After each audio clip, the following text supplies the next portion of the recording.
এক ছিল টুনটুনি পাখি। তার নাম ছিল টুনা। টুনা খুবই চঞ্চল আর মিষ্টি। সে বাস করত একটি বড় বটগাছের ডালে, যেখানে তার নিজের তৈরি একটি ছোট্ট বাসা ছিল। একদিন টুনা বসেছিল তার বাসায়, সূর্যের আলোতে সোনালি হয়ে উঠেছিল তার পাখনা।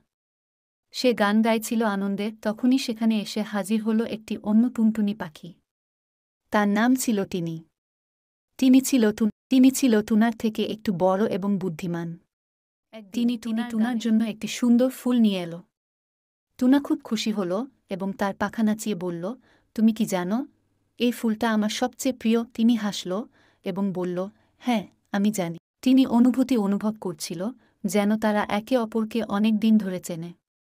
সেই দিন থেকে তিনি আর টুনার কাছে এসে বলল, তোমার গান খুব সুন্দর।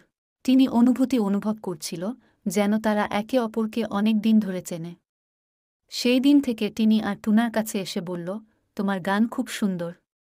তুমি কি প্রতিদিন এমন গান গাও? টুনা লজ্জায় হাসল এবং বলল, হ্যাঁ, আমি প্রতিদিনই গান গাই। গান আমার খুব প্রিয়। দুজনেই কেমন যেন এক অদ্ভুত টুনা একসঙ্গে সময় কাটাতে শুরু করল। তারা একসঙ্গে গান গাইত, উড়ে উড়ে ঘুরে বেড়াত আর মধুর মুহূর্তগুলো ভাগাভাগি করত।